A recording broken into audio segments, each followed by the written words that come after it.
going on, my YouTube friends, my Patreon friends? How we living today? How we doing in New Zealand, man? I can't get enough of this L.A.B band. This is one of the ones that, like, I started listening to their stuff. I started listening to the songs that I've reacted to in my own time. And that happens, like, every once in a while. Like, every month or so, I find an artist or a song that I keep coming back to. But this one's been, like, really predominant for me, man. So I'm looking forward to this. This is compliments of my friend TJ. I appreciate you joining the Patreon, my friend. I appreciate, like, I can't express how much it means to me and my family. All my friends, if you want to check me out on Patreon, the link is in the description box. I have a PayPal as well, if that is more your speed.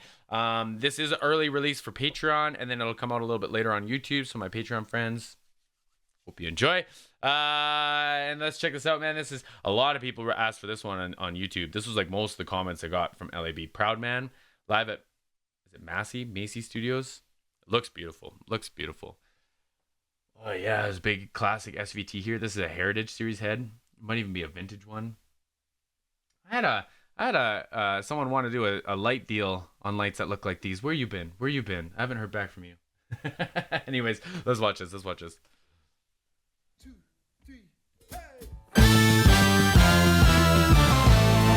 Y'all hear that snare drum going too? Come on, man. You can't sneak that past me.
It's just gear heaven, man. It's just gear heaven. Like, this SVT is like low level of how cool all this stuff is going on in here, and I love SVTs. So anyways, okay, so there's something really special about, I don't know if it's like vision, I don't know if it's just like a common understanding of the project, but like they really got something figured out here, man. Because like this pocket is so tight, and like I think it was Steely Dan was talking about, like, wow, sorry, it was Donald Fagen talking about this Donald Fagen stuff versus Steely Dan, and he said Steely Dan was perfect and then tamed back, and then he let the Donald Fagen, holy crap, stuff be like perfect. This feels it's like right there too, man. Like it's like they took the time to make everything as perfect as possible, and I like that. Like, all these guys can go, they could play a lot more extreme than this, but you don't need to. The project doesn't call for it, right? Like, everyone's lending to it, man. That Nord, that organ playing is great, and I've seen him play guitar too, so he could be playing guitar. But no. Like, I'm gonna play the organ now. I'm gonna lend that part. Bass player too, man. He can play that Moog. He's playing the bass because the piece calls for it, right? This drummer is locked in, man. I know he could be going nuts. I know that drummer could be going nuts, but he's just locked in. Horns too, man. Like, it's so nice to see. It's so good to see.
Okay, so there's a couple things you can do to make like vocals sound big, right? Like, it's tough to make, if you haven't recorded before, you kind of have to take my word for this. Like, if I did a cover, even if it was just an acoustic guitar and me singing, that alone would sound really lonely. It sound really like kind of lame. And you need more than just effects and processing to make it sound beefy. You need like double, triple, like you need to like duplicate things. You need to do them twice so that they have a little bit of imbalance to them, just to make them stand out. Like there's all kinds of little tricks you can do.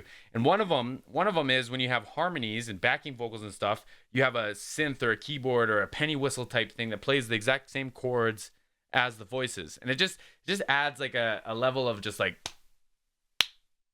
I don't know how else to describe it. It's in a lot of music. It's in a lot of music. And this is kind of like an example of that. So they do the group vocal and you hear like almost the delay part comes from the synth, but that's just there reinforcing the harmonies and stuff. Like, come on, man. It's so good.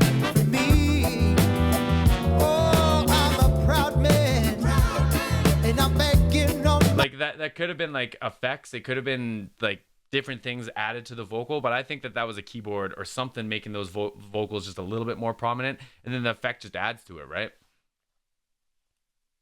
That's just my perspective. my knees, yeah.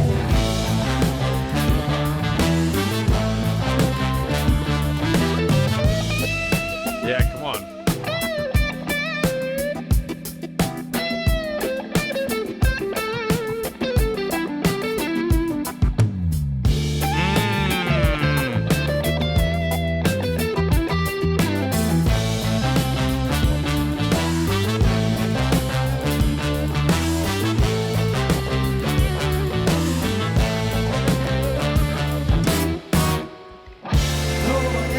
Section was fantastic. I want to hear that bass be introduced again. Come on, man. Come on. Oh, that was it right there. Like, how classy was that? And how tight was that? Like I say, like it could have been this big fill section. Everyone could have had their big intro, whatever. Don't need it, man. Don't need it. That was so good. That was so good.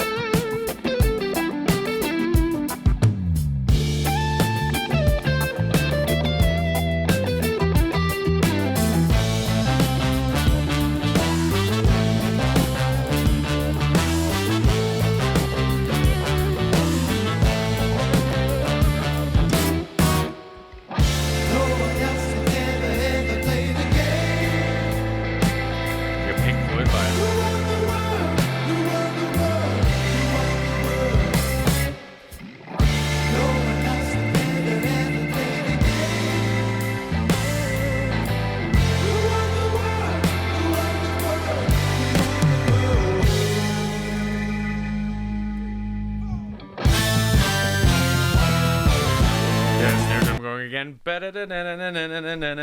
and it's just like going in the background, man. Good for him. It's so tasty.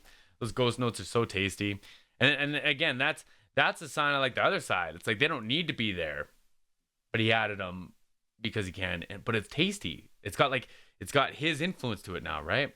And it's not overdone. It adds the rhythm of it, right? Like I think it's great, man. I think it's great.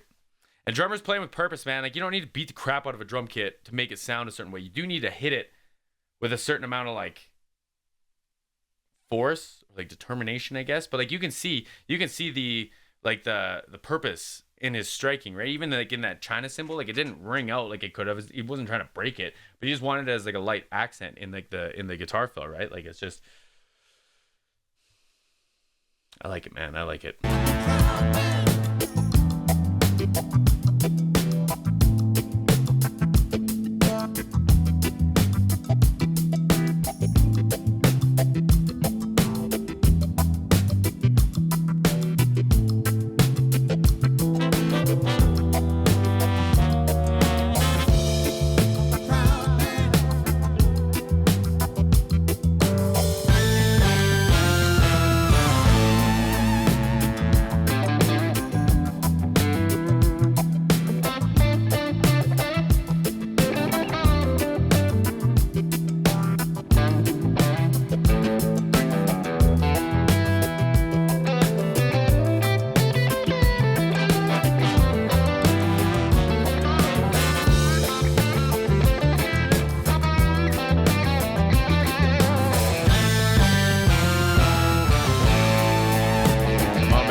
me too. The stank face. Oh man, that was fantastic. Wow. What an outro, man. There's something about y'all down under who know how to build a guitar solo, man. Like I'm thinking Angus Young did a lot of that too. You know what I mean? Like building anticipation with all them low notes and making them real chunky and nasty and then getting up to just shredding, man. Oh, that was so pleasing to listen to. Come on, man. Come on, TJ. Everyone, man. A lot of y'all wanted me to watch this. This is really cool, man. I don't even know where to start.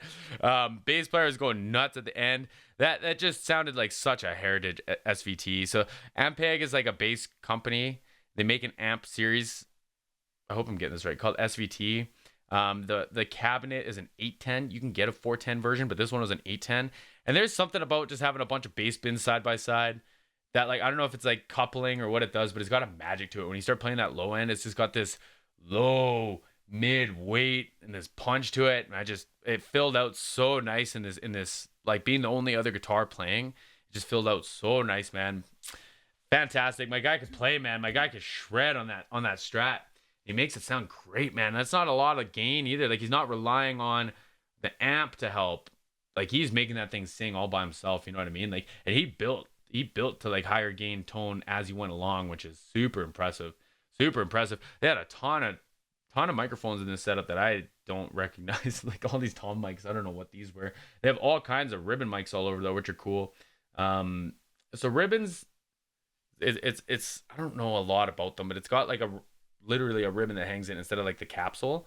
And then it doesn't have a whole bunch of like the high frequencies. It doesn't have a whole bunch of the low ones. Because if you imagine an elastic band pulled tight, like where the edges are, those don't really vibrate a bunch. Where in the middle, it can vibrate more, right? But they've got such a nice clarity to them. And I saw they had them on the hi-hat. They had them on the horns. And they're just punchy. Like that's all you need in a live scenario. We can't hear all that high brittle stuff. That's all just information. You don't need it, man. Don't even send it. Just let it sound like heaven. You know, from like the microphone, right at the microphone source. Like you don't need to start adding stuff that isn't even there. That was fantastic. It looked like they had a Neumann microphone on the kick drum too. They had a sub kick on the kick drum, which is basically like a 8 or a 6-inch speaker inverted, so like it takes in sound instead of putting out sound. I didn't get a good look of it though, so I could be extending on that one a little bit. Yeah, man, this is really cool. This one is really cool. I'm going to keep rambling. I'm going to keep talking about the recording if y'all let me. So I appreciate the request, man. I appreciate the support, my friends. See everybody again soon.